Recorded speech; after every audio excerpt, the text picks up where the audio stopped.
agree that the death penalty system violates human rights. I don't see any violation when the person is sentenced to a crime he did that potentially violated someone else's rights. There's a whole variety. At the very top is right to life, and I don't believe that states and governments have the right to end people's lives. If you said everyone's life is worth something, I don't think the state should have the power to decide, like, you deserve to live, you die.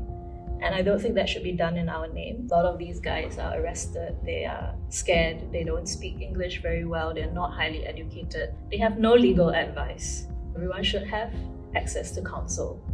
And then on death row, they are in single cells, it's long-term solitary confinement. My side, I'm wondering, what about the injustice caused to the families of the people who bought the drugs that they trafficked? The strange thing is that until today, I've never heard of anyone championing their rights.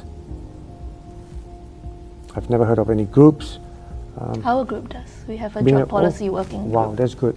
Yeah, because I, for one, don't see it being well known in the public. I've been taking drugs since the 80s. Okay, yeah, when I started doing heroin, 15. Yeah, I used to be a drug addict.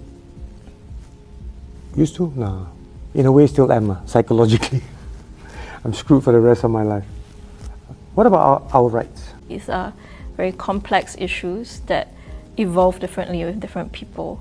So I think if we want justice for the families of drug users, there's so much more that we can do that the death penalty doesn't do, right? The death penalty just creates yet another family who is lost and suffering. We have a saying, no, in Hokkien, 事半勝啲冇能做，剃頭勝啲要能做.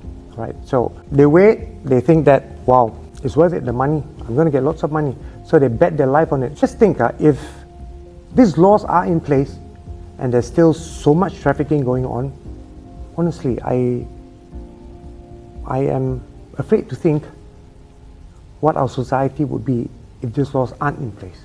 I think it's not good enough though if we're talking about actually killing people, to say that I suspect this works. Of course. So hang you in case, because if we don't hang you, it might be worse. But we actually don't have evidence that it's doing what we think it's doing. But people are literally dying. Like, we actually kill them, we take them to the gallows and we hang them. But what there's evidence of is that drug kills. Drug kills. Yes, I don't think that that's something that any of us disagree with. Is that what do you do to protect as many lives as you can? Exactly. Esteemed Lee Kuan Yew did say before, I would rather hang one than destroy the life of 1,000. There's no evidence that that one life will destroy the life of thousands in that way. I beg to differ. I mean, if you're talking about it in that same way, then we start hanging bartenders because alcoholism will kill. My drug addiction was very bad, okay?